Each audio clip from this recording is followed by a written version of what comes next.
I shouldn't be telling you this. In fact, I swore to myself I would never speak about that night again. But the silence is worse than the memory. So if you're listening, promise me one thing. Never, under any circumstances, enter the woods after dark. It started on a dare. My friends thought it would be funny to push me into the forest at night, just beyond the tree line, and leave me there for an hour. 60 minutes, they said, and you'll prove you're not a coward. I laughed, pretending I wasn't afraid, but my chest tightened the moment the flashlight beam dissolved into the endless black between the trees. The woods weren't just silent, they were suffocating. Even the insects, even the wind, gone. My boots pressed into damp soil, and every step sank deeper than it should have, as if the earth wanted to pull me down. The air smelled of wet moss and iron, a metallic tang that made me taste blood even though I hadn't bitten my tongue. I walked deeper, trying to keep calm. The flashlight trembled in my hand, not because it was broken, but because my hands refused to stay steady. That's when I noticed the shapes. At first, I thought they were broken branches dangling from the higher trees, but when the beam of light finally landed on one, I froze. It wasn't a branch, it was a figure. A crude doll, human-shaped, hanging from a noose tied to a thick branch. Its head was a sack, pointed at the top, with two white circles crudely painted where eyes should be. And those eyes, they glowed faintly, as if reflecting a light that wasn't there. I stumbled back, my boot snapping a twig, the sound deafening in the unnatural stillness. And then I saw more of them. Dozens. Hanging in a row, silent guardians swaying in a wind that didn't exist. I told myself it was just some local prank. Maybe hunters, maybe kids trying to scare people away. But then one of them moved. Not from the rope, no. Its arms twitched, slow and deliberate, like it was stretching stiff muscles. I dropped the flashlight.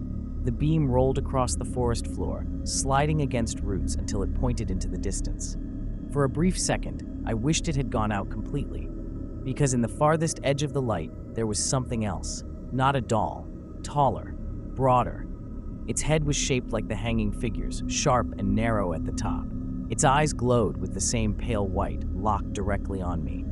I should have run right then. I should have screamed for my friends, even if they laughed at me. But I didn't. My body wouldn't move.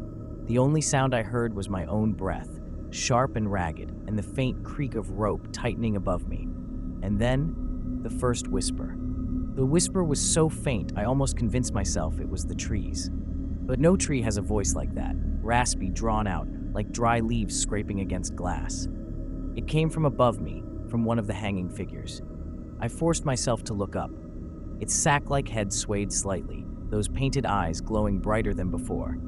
The whisper turned into words, syllables broken and wrong, but unmistakably calling my name. That was when my survival instinct finally kicked in. I snatched the flashlight off the ground and started running.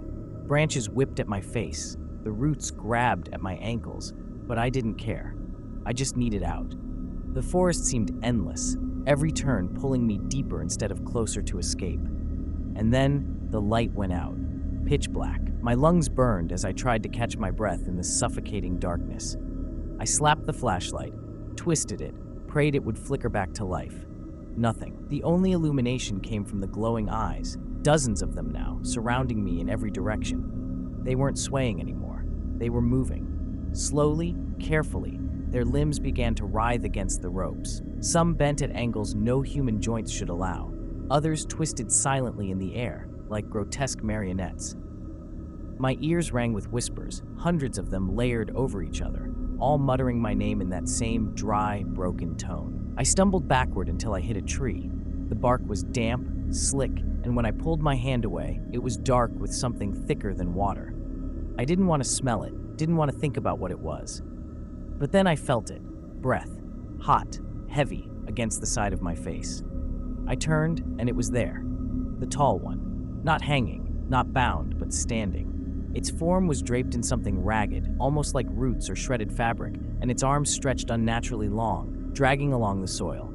Its eyes, two perfect, pale orbs, pierced through me. It didn't speak, it didn't need to.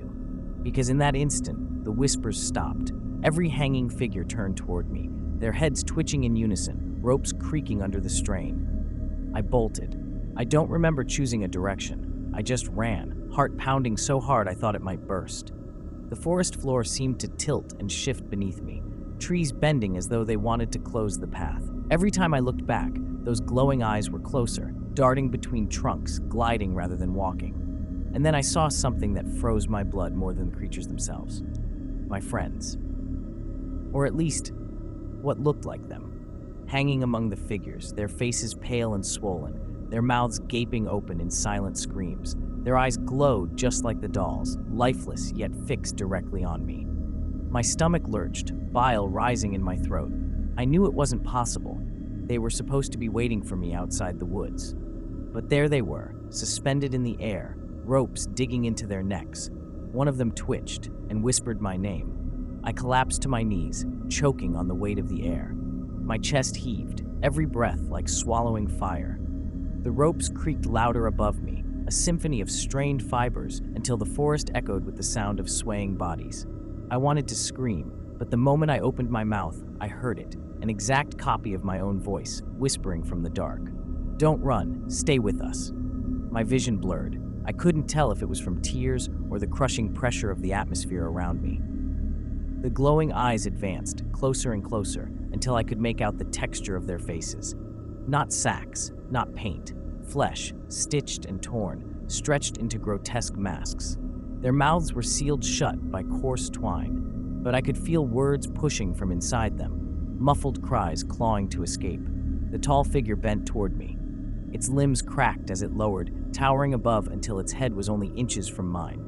I could finally see its skin, a patchwork of burlap and rotted flesh, pulsing faintly like it was alive.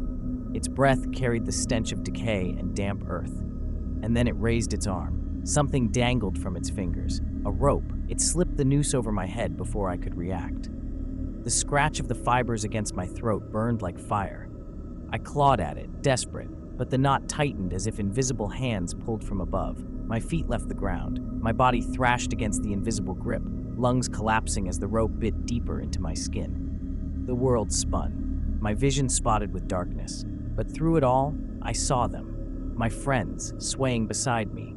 Their faces, pale and lifeless, opened their mouths in unison. And for the first time, sound poured out of them. A scream. My scream. It was like hearing myself die 1,000 times over. The noise drilled into my skull until I thought my mind would split apart. I kicked, convulsed, tried to fight, but my strength drained as the forest pulsed with a rhythm, almost like a heartbeat.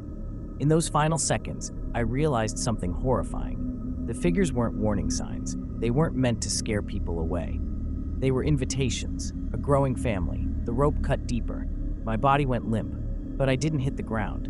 Instead, I felt the transformation, the stitching, the suffocating silence, the glow blooming inside my eyes. My scream joined theirs, swallowed into the endless chorus of whispers. And then I understood why the woods are so silent, because everything inside them is already dead. Now, when the night is dark enough, when someone dares to step beyond the tree line, they'll see us swaying among the branches. They'll hear our whispers, and maybe if they're unlucky enough, they'll hear their own voice calling back. So I'll say this one last time. Don't enter the woods. Subscribe to Horror Story Bar.